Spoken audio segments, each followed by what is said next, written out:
नमस्कार, political idea में स्वागत है। मैं सुजीत और मेरे साथ है पॉलिटिकल आइडिया के संपादक प्रदीप झा सर।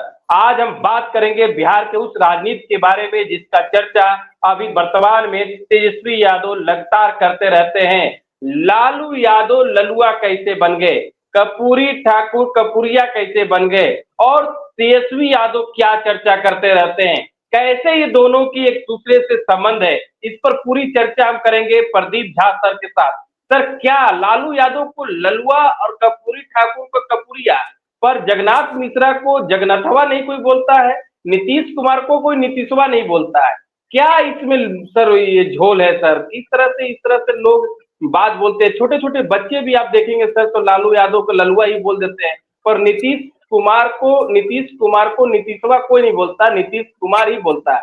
जगन्नाथ मिश्रा इससे पहले 90 के पहले जगन्नाथ मिश्रा मुख्यमंत्री थे तो जगन्नाथ मिश्रा को डॉक्टर जगन्नाथ मिश्रा ही बोला जाता था, या जगन्नाथ मिश्रा बोला जाता था, या पंडित जगन्नाथ मिश्रा बोला जाता था। पर वर्तमान में अभी जिस तरह से तेजस्वी यादव इन मुद्दों को उठाते रहते हैं कि किस तरह से लालू यादव का अपमान किया जाता है, किस तरह से कर्पूरी ठाकुर का अपमान किया जाता है, उस पर आज हम विशेष चर्चा कर रहे हैं सर। तो इसमें क्या संबंध है सर, क्यों इस तरह की बातें सामने आती है? देखिए सुजीत जी, सबसे पहला चीज क्या होता है, राजनीति अलग होती है, समाज नीति अलग होती है। ठीक है, जहां तक राजनीति का सवाल है तो राजनीति समाज में घटी घटनाओं पर आधारित जरूर होती है, लेकिन राजनीति समाज से आगे जाकर भी सोचती है। कैसे? अब देखिए, सबसे पहला चीज ये बात सच्चाई है कि जब लालू प्रसाद यादव बिहार के मुख्यमंत्री बने थे तो जिन ताकतों से बिहार में सत्ता छीनी गई थी, जिन ताकतों से बिहार की सत्ता छीनी गई थी, लालू यादव के पास सत्ता गया था, उन लोगों ने बौखला कर लालू प्रसाद यादव को ललुआ कहना शुरू किया। इस बात में कहीं कोई दो मत नहीं है। लेकिन आपने खुद कहा कि नीतीश कुमार को नीतीशवा नहीं कहा जाता, क्यों? इसलिए कि नीतीश कुमार के मुख्यमंत्री बनते बनते समय इतना बीत चुका था, इतना समय बीत चुका था कि लग गया था वैसी ताकतों को। मैं बात कर रहा हूं सवर्णों की, क्योंकि लालू प्रसाद यादव जब 90 में मुख्यमंत्री बने थे तो उससे पहले का जो 10 वर्ष था सुजीत जी, आप याद कीजिए कि 10 वर्ष 80 से लेकर 90 तक बिहार में लगातार केवल और केवल सवर्ण समाज के लोग ही मुख्यमंत्री बने थे। डॉक्टर जगन्नाथ मिश्रा पहले बने, फिर चंद्रशेखर सिंह बने, फिर चंद्रशेखर सिंह के बाद बिंदेश्वरी दुबे बने, फिर भागवत झा आजाद बने, फिर सत्येंद्र नारायण सिंह बने और फिर डॉक्टर जगन्नाथ मिश्रा बने। मतलब केवल 2 जाति का मुख्यमंत्री बिहार ने देखा 10 वर्षों के अंदर। तो लालू यादव जब मुख्यमंत्री बने तो सत्ता किससे छीनी गई? सत्ता छीनी गई जगन्नाथ मिश्रा से, सत्ता छीनी गई सवर्णों से। तो ये जितने भी बिहार के सवर्ण समाज के लोग थे, इन लोगों ने लालू प्रसाद यादव को ललुआ कहकर ही संबोधित किया। उसका एक और कारण था कि लालू प्रसाद यादव की जो शैली थी वो कंप्लीट देसी शैली थी। ये याद कीजिए, देशज था वो। ठीक है, मतलब जिसे हम कहते हैं ना कि मतलब एकदम ठेठ बिहारीपन दिखता था, ठेठ छपरिया दिखता था, ठेठ भोजपुरिया दिखता था लालू प्रसाद यादव के व्यवहार में। लेकिन और जो कांग्रेस पार्टी के जितने भी मुख्यमंत्री थे, ये सब तथाकथित आप कहिए संभ्रांत वर्ग के थे। मतलब अगर आप इनकी पारिवारिक पृष्ठभूमि देखेंगे अगर, तो एक तो जातिगत पृष्ठभूमि मैंने बताया कि केवल ब्राह्मण और राजपूत जाति के थे, ये लोग सवर्ण समाज के थे। उसके बाद जो इनकी आर्थिक पृष्ठभूमि थी, लालू प्रसाद यादव के पिता क्या थे? लालू प्रसाद यादव कहा करते थे कि हम तो पढ़ाई बचपन मेरा बीता है भैंसी चरा के। ठीक है, एक भैंसी चरा के दूध दूकर हम जो है वेटनरी कॉलेज में चपरासी भाई के यहाँ रहकर जो है वेटनरी कॉलेज में नौकरी करके हम राजनीति किए हैं, बिहार के मुख्यमंत्री बने हैं। वेटनरी कॉलेज के चपरासी क्वार्टर से सीधे मुख्यमंत्री निवास में पहुंचे हैं लालू प्रसाद यादव। लेकिन और जो लोग थे, तो जातिगत पृष्ठभूमि आपने देखा, साथ ही सामाजिक पृष्ठभूमि देखिए, ये सब जितने भी लोग थे सब के सब संभ्रांत थे। सवर्ण तो थे ही, साथ ही संभ्रांत भी थे। मतलब जो इलीट ऑफ द सोसाइटी होता है, समाज के जो कुलीन लोग होते हैं, ये कुलीन लोग थे सब के सब। कोई इसमें ऐसा नहीं था कि कोई जो है कर्पूरी ठाकुर की तरह मतलब एकदम ग्रामीण पृष्ठभूमि के नहीं था। हाँ, जब बात कर्पूरी ठाकुर की आई तो लालू यादव के लिए ललुआ शब्द का इस्तेमाल, तो कर्पूरी ठाकुर के लिए भी कर्पूरिया शब्द का इस्तेमाल होता था। क्यों मालूम है? इसलिए कि कर्पूरी ठाकुर ने बिहार में पहला ऐसा मुख्यमंत्री हुए जिन्होंने आरक्षण लागू किया था बिहार में। तो उस समय में भी यही स्थिति थी कि कर्पूरी ठाकुर ने भी सत्ता किससे छीनी थी? सत्ता छीनी थी केदार पांडे, जगन्नाथ मिश्रा, अब्दुल गफूर जैसे लोगों से। ठीक है, तो सबके सब जो है यही सवर्ण समाज कुलीन वर्ग के लोग थे। उनसे कर्पूरी ठाकुर एक सीतामढ़ी का रहने वाला, एक समस्तीपुर का रहने वाला, एक गरीब परिवार का बेटा, एक हजाम नाई का बेटा, ठीक है, बिहार का मुख्यमंत्री बना था। तो ये संपन्न संभ्रांत सवर्ण कुलीन लोग कैसे बर्दाश्त कर लेते? उतना ही नहीं, कर्पूरी ठाकुर जब आगे सर तो जीतन राम मांझी भी इसमें शामिल हो जाते हैं 9 महीना के लिए। उनके लिए इतना बड़ा शब्द का उपयोग नहीं किया जाता है। नहीं, अंतर है ना, अंतर है ना। मैं तो बताया कि जीतन अब नहीं होगा ना, अब किसी के लिए नहीं होता, अब ऐसा नहीं होगा। इसलिए कि अब सवर्णों ने मान लिया, उन कुलीनों ने मान लिया कि अब सत्ता हमारे लिए नहीं है, नंबर 1। नंबर 2, अब उसी के बदले वो जो सवर्ण और जो कुलीन और जो संभ्रांत थे, उसके बदले एक नया वर्ग तैयार हो गया। अब उसी कैटेगरी में कौन आ गया?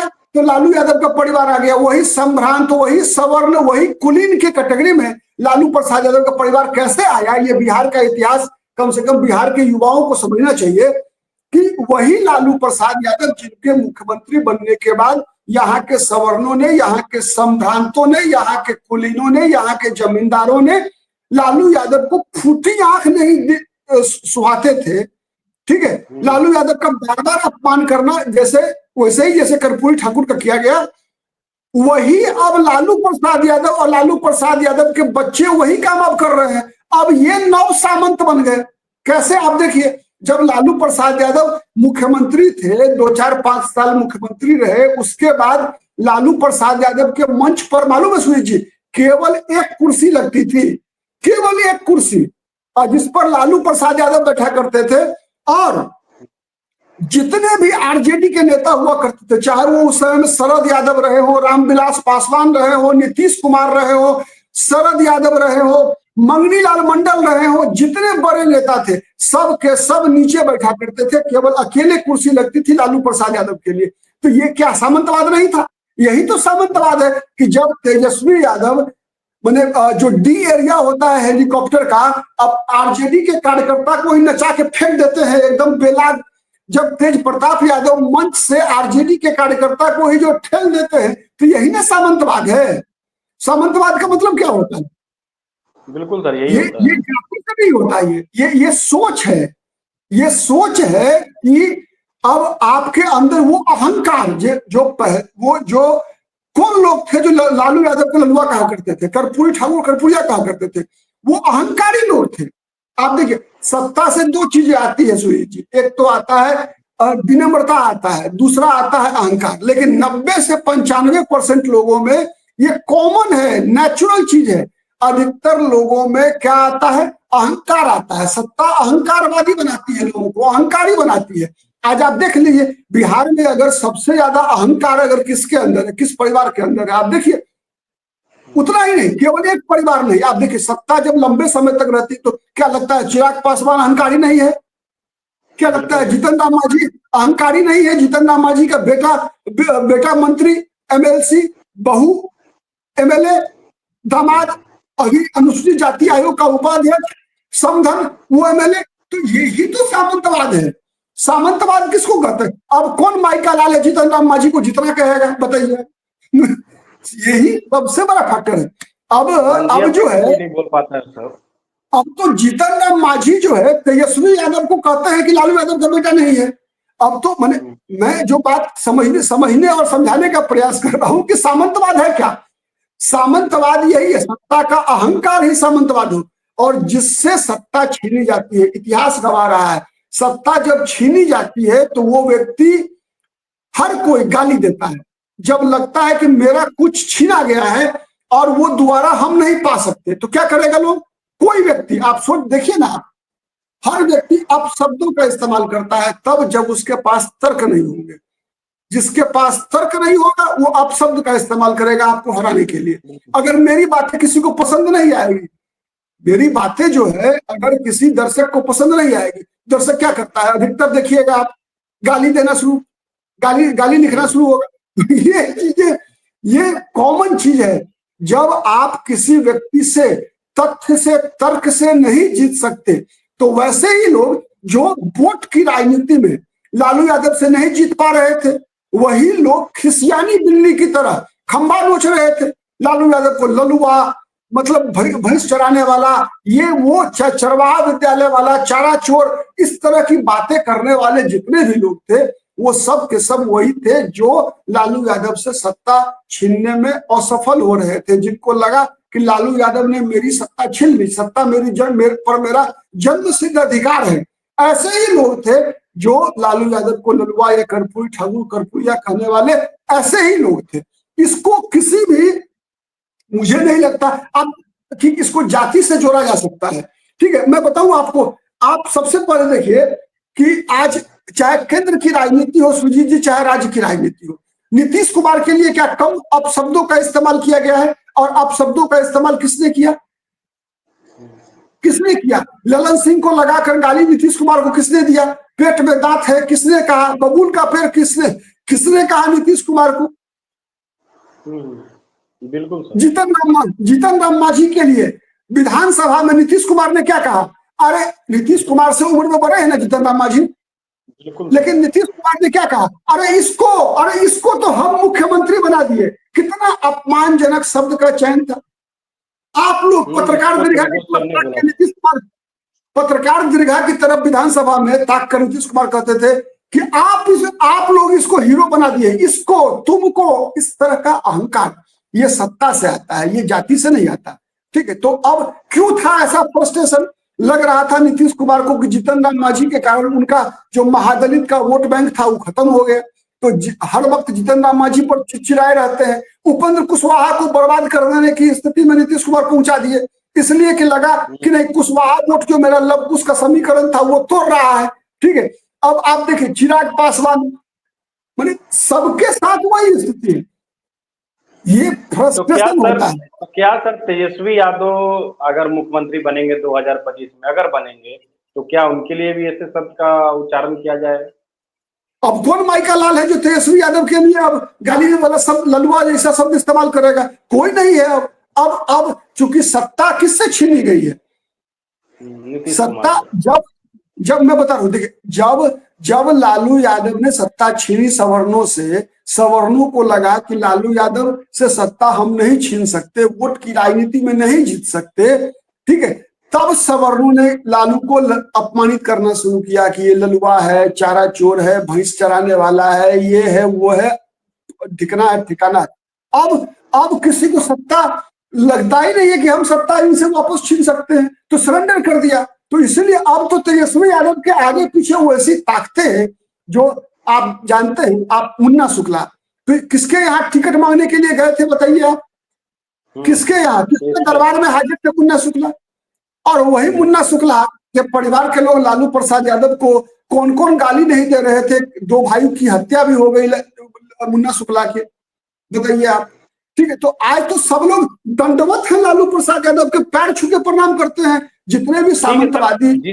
जिस तरह से आप पूरी बात बता रहे हैं, जो उस पूरी बात का जो निचोड़ निकला हुआ है कि लालू यादव जब सत्ता छीने, जब स्वर्णों से या संकुचित मानसिकता के लोगों से या कर्पूरी ठाकुर से लोगों से सत्ता छीनकर बने, एक नीचे तबके से ऊपर उठकर आए, और उसके बाद उन लोगों ने जब पूरा उन पर एक तरह से उच्चारण इस तरह से करने लगा कि ललुआ, कर्पूरी ठाकुर, ऐसे करके बात रखने लगे लोगों ने, जब लोगों के बीच में। पर जब सर एक और नाम हम लोग के बीच में आता है, जब अब सत्ता ओबीसी के हाथ में है और एक मैदान में है प्रशांत किशोर, यानी प्रशांत किशोर पांडे, तो क्या प्रशांत किशोर पांडे अगर इन लोग से सत्ता छीनेंगे तो क्या ये सब कुछ शब्द उनके लिए भी आ सकता है? हाँ, निश्चित आप बता रहे थे, निश्चित आएगा। मैं बताऊं सुनील जी, आपने बहुत अच्छा सवाल किया है। अब आप देखिए, अब आप क्या हो रहा है, प्रशांत किशोर को कैसे, माने अब उल्टा हो रहा है क्या? अब जब जो लोग अभी सत्ता में है, इनको जब कभी भी लगेगा कि सत्ता इनसे छीन जा सकती है, ठीक है, कोई छीन सकता है, तो अब आप देखिए कि इन जैसे जैसे जैसे प्रशांत किशोर के लिए अभी तो पांडे इस्तेमाल हो रहा है। अगर खुदा ना खास्ता, मैं इस बात को 1% भी मुझे भरोसा नहीं है कि प्रशांत किशोर बिहार का मुख्यमंत्री बन सकते हैं, लेकिन अगर 1% भी लगेगा तो आप देखिएगा प्रशांत किशोर के लिए पंडितवा, बभना ऐसे शब्दों का इस्तेमाल होना शुरू हो जाएगा, निश्चित रूप से होगा। आप इसकी गारंटी मैं दे रहा हूं। ब्राह्मणवादी, मनुवादी, गाली सब कुछ इस्तेमाल होगा प्रशांत किशोर के लिए भी, वैसे ही जैसे एक जमाने में लालू यादव को ललुआ, कर्पूरी ठाकुर को कर्पूरिया कहा गया था, वैसे ही प्रशांत किशोर के लिए वो गालियां इस्तेमाल होंगी। आप याद कर लीजिएगा, उत्तर प्रदेश का उदाहरण मैं बता रहा हूं आपको। जब मायावती ने मुलायम सिंह से सत्ता छीनी थी, तो मायावती के लिए भी ऐसे ही शब्दों का इस्तेमाल उत्तर प्रदेश में कौन लोग कर रहे थे? मुलायम सिंह के समर्थक कर रहे थे। मायावती के साथ दुर्व्यवहार करने का प्रयास किन लोगों ने किया था? जिनसे मायावती ने सत्ता छीनी थी। क्योंकि सत्ता की लड़ाई है, ये लड़ाई जाति की लड़ाई नहीं होती है। हाँ, जो राजनीति करने वाले लोग हैं वो सत्ता की लड़ाई को जाति की लड़ाई में बदलने का प्रयास करते हैं। ये बात वैसे ही है जैसे भारत पाकिस्तान का अगर विवाद होता है, अगर सुजीत जी, तो भारत पाकिस्तान के विवाद को हिंदू मुसलमान का विवाद बनाने का प्रयास होता है कि नहीं होता है? कि पाकिस्तान के प्रति नरम इसलिए रहो कि मुसलमान नाराज ना हो जाए। अरे यार, पाकिस्तान से मुसलमान को क्या मतलब है?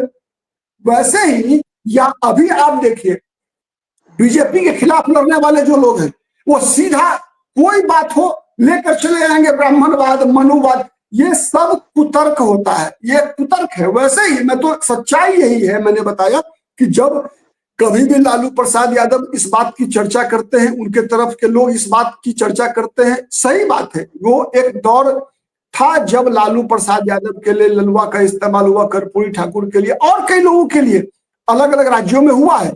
इस बात की चर्चा पॉलिटिकल डोमेन में आज भी होती है, पॉलिटिकल एनालिस्ट इस बात की चर्चा करते हैं, लेकिन उसका संबंध मेरा केवल इतना है, उसका संबंध जाति से नहीं था, उसका संबंध सत्ता से था। और हर युग में ऐसा होता आया, जिससे सत्ता छीनी जाएगी, जिसको सत्ता मिलेगी, ठीक है, उसके लिए जो हारे हुए लोग होंगे कुंठा में, ठीक है, जिसे हम कहते हैं ना खिसियानी बिल्ली खंभा नोचे, जब मान लीजिए हम आपका कुछ नहीं बिगाड़ पाएंगे तो क्या करेंगे? आपका हम आपसे नहीं जीत पाएंगे तो क्या करेंगे? आपको गाली देंगे, आपको अपमानित करने का प्रयास करेंगे, आपके खिलाफ दुष्प्रचार करेंगे, आपको फंसाने का प्रयास करेंगे।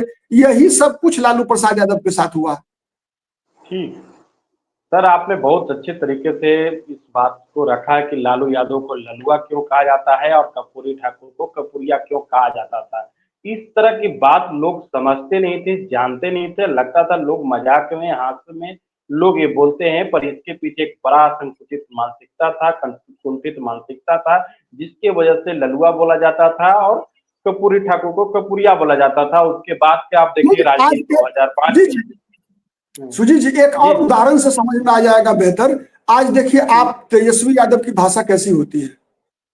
आपको नहीं लगता कि तेजस्वी यादव की भाषा जो है अहंकार वाला है? आप याद कर लीजिए, आपको एक आज से 2-3 साल पहले की बात है जब तेज प्रताप यादव ने सुशील मोदी के लिए किन प्रकार के शब्दों का इस्तेमाल किया था कि पीटो उसको, मारे, घर में घुस के मारेंगे, ठीक है, घर में घुसकर मारेंगे, इस प्रकार के शब्दों का इस्तेमाल। तेजस्वी यादव का आज कई भाषण आप सुनिए किस प्रकार का इस्तेमाल होता है, ऐसे पगड़ी बांध के, ऐसे मुरट्ठा बांध के, लगता है जैसे किसी पर हमला करने जा रहे हैं, ठीक है।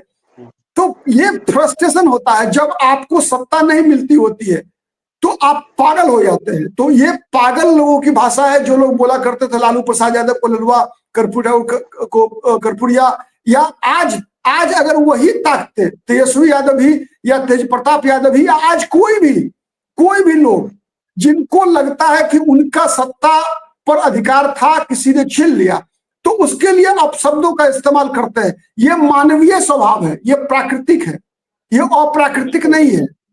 और आपने भी कहा बिल्कुल सर, आपने सबसे अच्छा उदाहरण सुशील कुमार मोदी जी का दिया। जो सुशील कुमार मोदी अब इस दुनिया में नहीं रहे, पर उनकी जो भाषाई मर्यादा थी वो युगों तक लोग याद रखेंगे कि जिस लालू यादव के खिलाफ वो लड़ते रहे 90 के दशक से लेकर 80 से लेकर 2025 तक, उस लालू यादव के खिलाफ उन्होंने कभी भी अपना भाषा मर्यादा कभी नहीं लगा। हालांकि लालू यादव कई बार लांघ चुके हैं, उनके परिवार की उनकी बेटी, उनके दोनों बेटों ने लांघ चुके हैं, पर सुशील कुमार मोदी ने कभी इस बात को, इस भाषा मर्यादा को नहीं लगा।